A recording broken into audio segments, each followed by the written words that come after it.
morning, everyone, and welcome to another live edition of Wealth Building Wednesday. Wealth Building Wednesday broadcasts every single Wednesday, 10 a.m. Central Standard Time, live on Facebook and YouTube. And we broadcast our audio on our media partner, WBFZ 105.3 at 1:30 Central Standard Time across the Black Belt. So we are excited about all of the eyes and ears that are watching us every single Wednesday as we try to put the information and the people, the experts, people who know what they're talking about, put that information where the goats can get it, so to speak, so that everybody can understand that we're not speaking gibberish and using 13-letter words to describe everything, but we are putting the information where people can use and access the experts. So today is just like any other Wealth Building Wednesday. We're delighted to have an amazing guest today.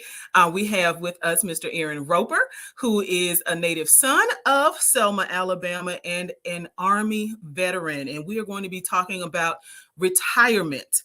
I know that so many of us that may be tuned in and listening or watching may not be connected well yet, right, with retirement. Or you might have thought about it when you were applying for your job and made sure that they had retirement packages that were going to suit your needs. But we want to make sure that we're starting to have the conversations as early as possible, because retirement is an opportunity for us to actually live our best life, honey, when you don't have to worry about the 9 to 5 and you can do the things that you enjoy doing. Before we dive into our conversation, though, I do want to welcome you, Mr. Roper, and I want to encourage everyone, y'all, because we're broadcasting from Selma, and our community is experiencing in this moment difficulty.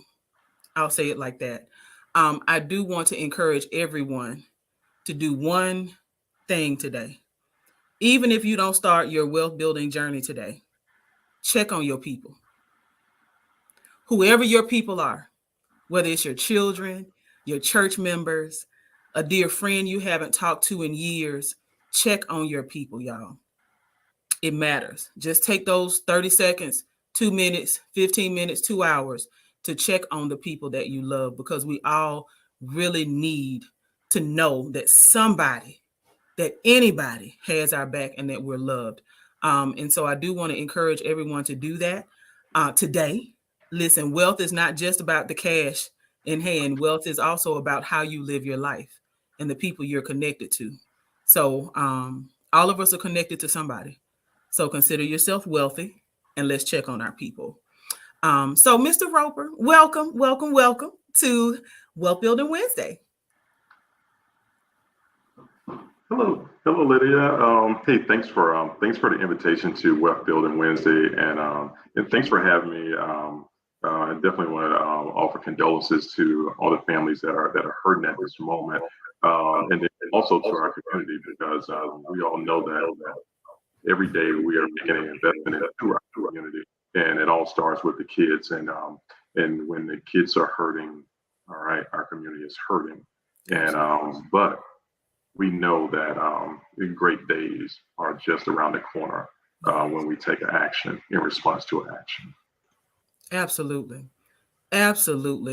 And so as we have this conversation today, it is about taking action and taking action early.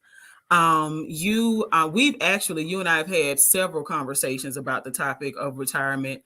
And really, you have some insight that I'm not really sure that a lot of us really consider when we think about living our best life beyond the 9 to 5. You know, some of us have become so attuned to the roles that we play on the job that we honestly, some of us just literally wouldn't even have an identity if it wasn't for our workplace, right? That we are so readily connected to the work that we do, as opposed to connecting and preparing for the future. And when I say living our best life, meaning that we're doing the work that we enjoy, if we choose to work, right? Because we could be working it on the French Riviera, depending on how well we plan for retirement, and being able to enjoy our years, not doing, the full-time 9 to 5, or 12 to 12 or 7 to 7, whatever your shifts are, doing the full-time work, the 40-hour work week grind. So why does preparing for retirement matter? Like, from your experience, like, what do you Why does it matter if we even bother to prepare for retirement? Well, Lydia, it's very important to prepare. Retirement. Retirement is something that we all want to achieve one day, and it means different things to everyone. And with that, when we get up in the morning, when we brush our teeth, I'm saying we're preparing to greet the world at that moment. And so we need to be able to greet our future. I'm saying our glory days. We want to have good glory days. As we transition on through our life. And so with that, I want to tell you that the number one thing we must do when it comes down to retirement is number one, we got to want retirement. Number two, we got to believe that we can retire. And then number three, we got to do something about it. All right. And I'll just share with you a few things that I've just kind of learned over time. And by no means am I expert, but these are some things that these are items that I've learned over time, and I continue to share with everyone. And because someone shared with me, said, Aaron, you're going to get old one day. You're not going to want to get up every day and keep going like you're going. So you're going to have to figure out what is next. But in figuring out what's next, I had to identify, okay, when is next and what is it going to take? All right. And Lydia, just to share a little bit, a long time ago, I served in the Army from 1996 to about 2017, and that's a little more than 20 years. And I was very fortunate to be able to serve for 20 years. Now, with that, the Army provides a pretty good retirement for those who serve. And they made it easy because I knew nothing about retirement. So they did it all for me. I just had to stay there for 20 years. And and if I was in charge of my own retirement, I want to be very clear. I would have messed it up. Because Wow. if I had what they saved for me, I probably would have used it in many other ways that I felt was better for me at that particular time. Okay. And so with that, so I just kind of got lucky. And but the number one thing I had to do was I needed to identify when I wanted to retire. Hmm. Now, my number was 40. 40 years old. That was my number, 40. When I see your facial expression, I assume it's because 40 years old may seem like a aggressive The retirement. young. Yep.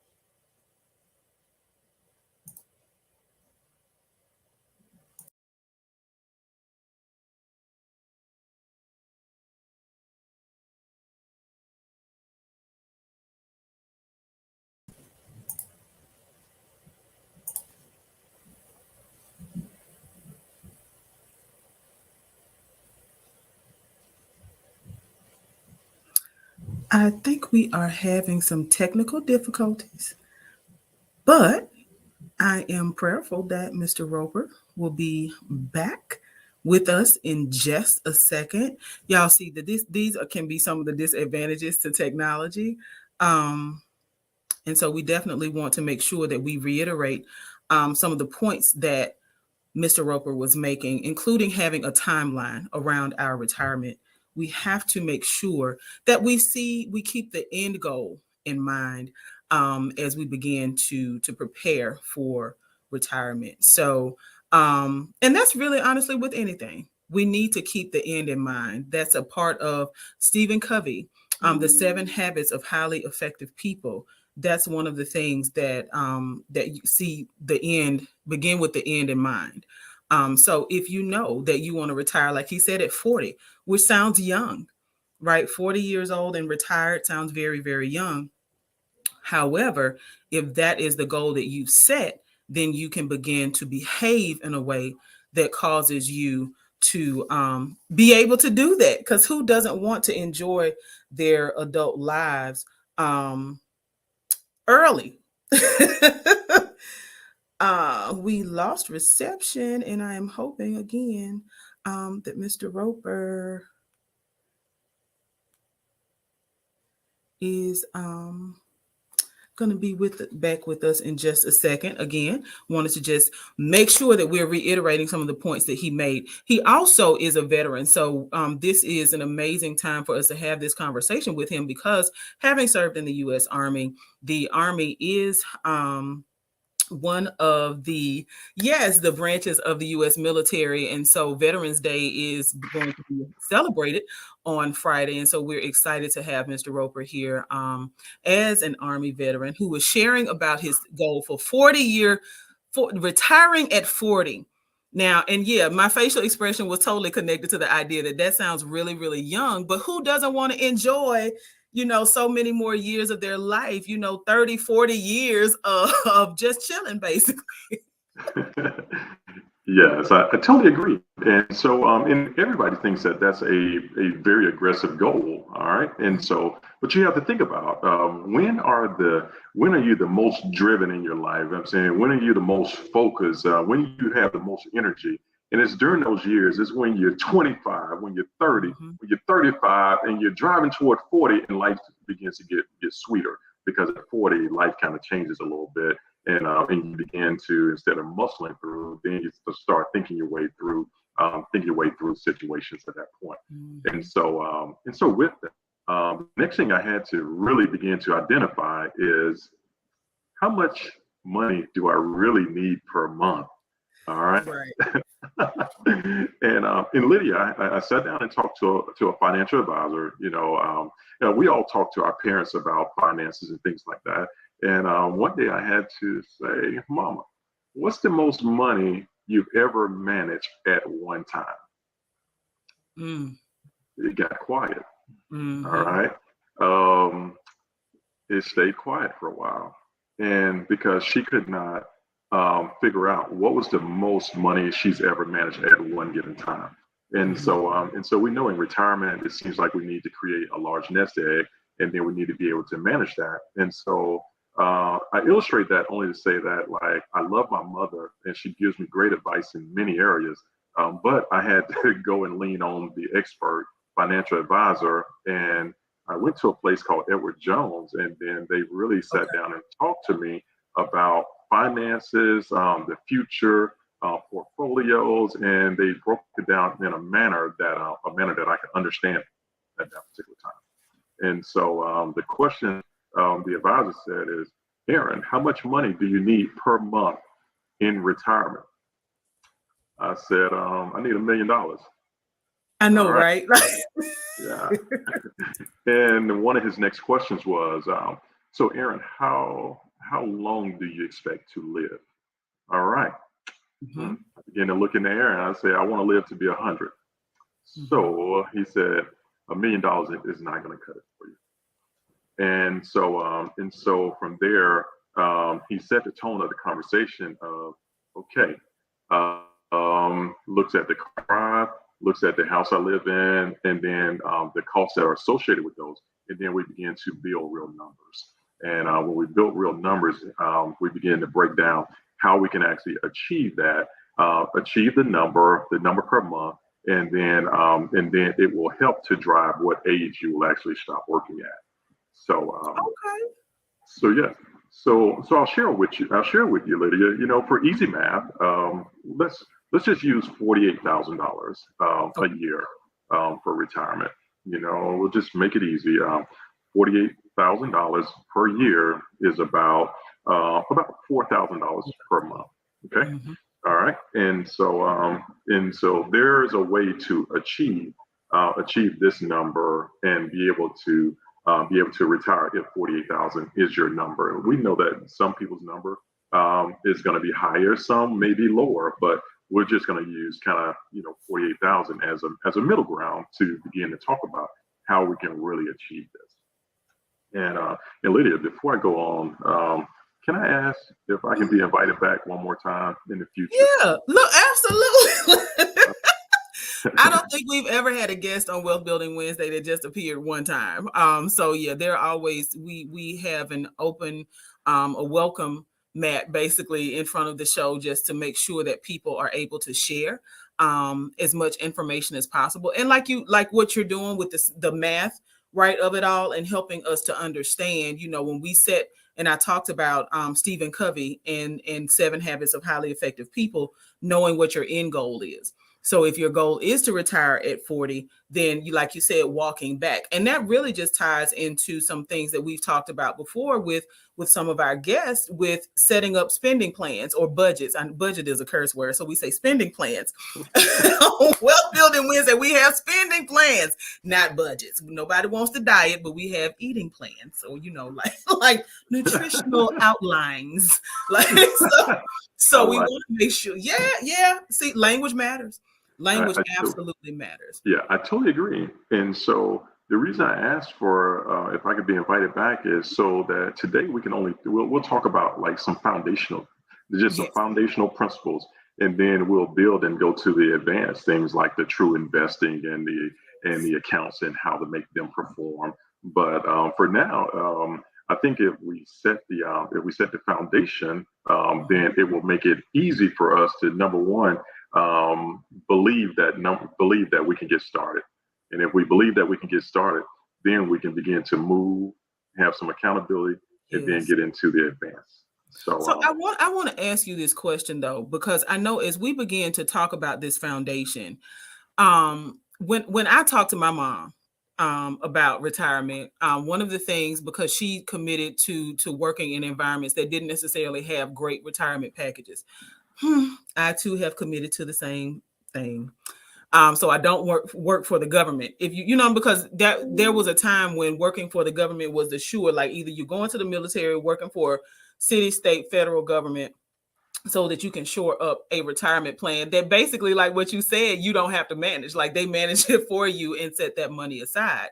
Um, so in saying that though, Social Security also is a part of what a lot of folks depend on in order to stabilize their life after working or during their retirement years. So what doesn't Social Security cover? Because I've also had conversations with folks about like, well, no, I work, but I do everything I do under the table. And it's like, but you do realize that you don't get any benefits when you do that.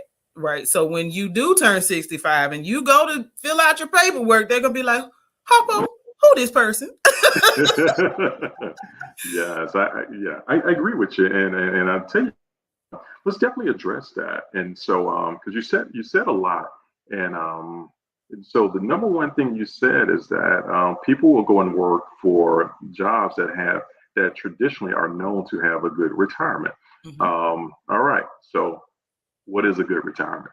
Because it doesn't mean the same thing for everyone. That's And true. so, in sticking to our principle of $48,000, we'll just say if you work for an employer for 20 years and that retirement after 20 years would be $1,000 per month, is that good? I would say it could be good, or I'll say that it's not good by itself.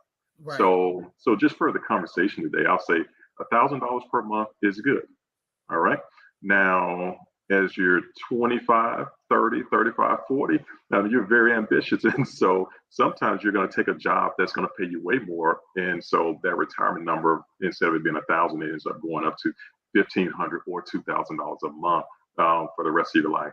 And Lydia, I like to call that money comes out of a bucket that will not empty. All Hmm. right. And so the Army managed my retirement for me. And in return, we know that the military will always be there. There will always be support for the military. So therefore, there will always be support for the military retirement program. And so I Yes. consider that to be a bucket that will never empty. Now, if I would be 100 years old, I would have got much more than about $5 million out of that particular bucket that don't empty. I Hmm. may not have ever saved $5 million, but through my service in return, that return on my time investment is going to give me, we'll just say for easy math, $1,000 per month. Yeah. All right. Now, as we're ambitious and we're making more money, we have the ability to contribute to a 401k plan. All right. And so we just talked about the employer retirement. Next, let's talk about what you can do. And so through your job, a lot of jobs will give you matching opportunities, but even if they don't, it's your retirement. So therefore, you should contribute to a 401k plan, and it doesn't just have to come from a job. The 401k plan can be through the bank. It could be through an insurance company, but you need to do it. And so there's a myth that I need to contribute $1,000 a month or $500 a month or $300 a month. If you go and sit down with a financial advisor, they will find a plan that will allow you to contribute what you can. If what you can contribute is $500 to get started and $50 a month, that's very good. Because Lydia, as we identify age, we need to identify the age in which we need to start working. All right. All right. Because you're going to do two things when you start working. When you start working at age 16, you're going to be working on the books, not under the table. You're working on the books. All right. And so as you're working on the book, you're contributing to your actual retirement at that point. So if you start at age 16, and using the analogy, I put $500 in, I put $50 in a month, and I do it for 20 years. Wow, I think I can hit my goal at 40 if I stay disciplined to that goal at $50 a month, and I'm pretty sure we can commit to $50 a month, for 20 years. The next thing that happens, Lydia, is you're going to be contributing to your Social Security. All right. I said it. Social Security. All right. All right. There's a lot of people who will not agree with me on this particular statement, but, I think that if we look in history, Social Security has always been there. All right. And we must vote to make sure that we keep it there. Right. And as we continue to contribute to Social Security, we need to make sure that we are contributing what we can. Our employer will naturally cut the proper amount Social Security. All right. And if we contribute to Social Security over the course of about 20 years, and if your earnings are around $60,000 and you do it for at least 20 years, your Social Security benefits should be around $1,000. It could be more, it could be less, but it may end up around $1,000 per month. Okay. So, so far, Lydia, we talked about three things. We talked about the employer-sponsored retirement plan, right? $1,000. We talked about 401k, contributing for about 20 years and getting a return of about $1,000. And then we talked about Social Security and getting a return of about $1,000. That's about $3,000 per month. So in 48,000. So that puts us around 36,000. All right. So we're only $12,000 off. Okay. There's 12 months in a year. If there's 12 months in a year, all I need to make is $1,000. Now, Lydia, you said that people work under the table. That's what you said. Yeah, right. I do. And if you really think, why do people work under the table? And why do people pay people to work under the table? It could be for many reasons, but the one common reason is that person is good at it. All right. It could be cutting grass. It could be cooking. It could be cleaning. It could be washing cars. It could be a multitude of those things. All right. Right. Now, Lydia, I call that retirement work. All right. Okay. Yes. And because it's something that individual does well, they enjoy doing it, and they continue to do it. Now, I would always tell people, even when you're doing this, even when you're working on the table, you should contribute to Social Security, because one day, me as a painter back in the day, I did not like going up very high on buildings. All right. And then, but you have to climb a ladder, go up high, paint. But what I did not like is that one day, if the ladder gave way, I may fall and never be able to have the ability to go up there and paint. All right. I ask you to contribute to your Social Security because if you become disabled along the way, you contribute to that $1,000 per month, which is going to help you reach your retirement goal. So I would challenge everyone to log into www.ssa.gov and take a look at the retirement credits that you have contributed. And inside there, you'll see that if you retire today, well, it's going to outline what is your retirement age. So if you Mhm. retire at age 62, you will get this amount. If you retire at age 67, you'll get this amount. If you wait till 70, you'll get this amount. But there's also another number in there, Lydia.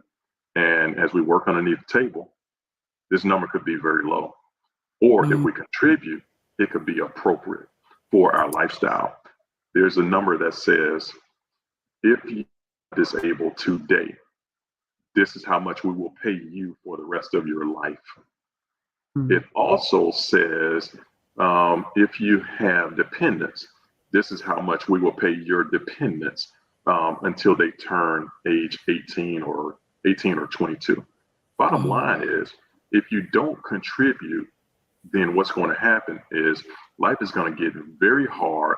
You're going to be in a challenging situation to where you can't climb that ladder and paint like you used to and earn at your max.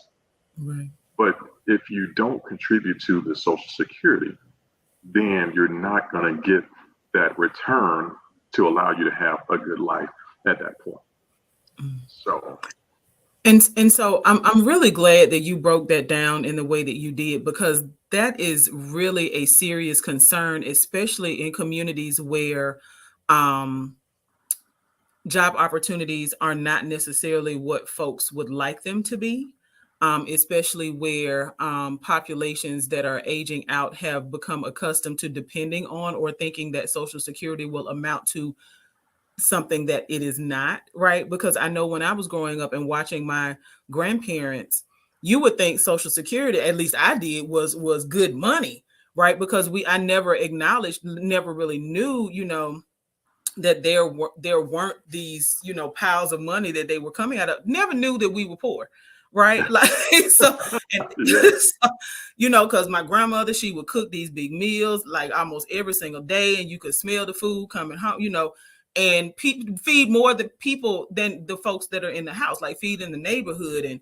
And my grandfather would, go do work for people and not charge them anything, help folks build ramps onto their homes and things like that.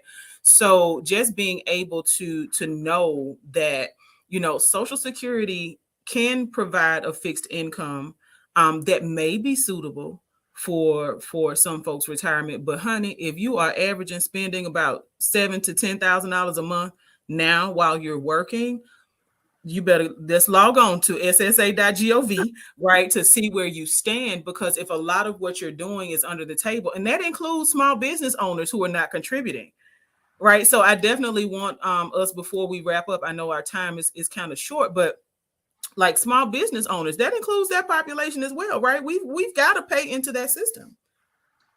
yes. And Lydia, I'm glad you brought that up, and in a small business, it seemed like you charge a certain amount Mhm. for your services, but are you charging enough so that you can contribute to Social Security for your employees, whether it's one employee or 50 employees? And it goes a little further. Small businesses are supposed to grow and become medium level and then large businesses. All right. But what happens when a small business goes in the opposite direction? Mhm. If I was contributing, whether it's FICA to Social Security and also to unemployment, Mhm. this would this would help out the individuals that are working hard for us every day. If the business folds, they're able to draw unemployment until they're able to find another job that will pay them a, and so that they can so they don't have to take minimum work. They can actually get back into the workforce at the appropriate level. Absolutely. And Lydia, on that note, as we talk about numbers and how to really make this happen, we talk about retirement and going to see a financial advisor.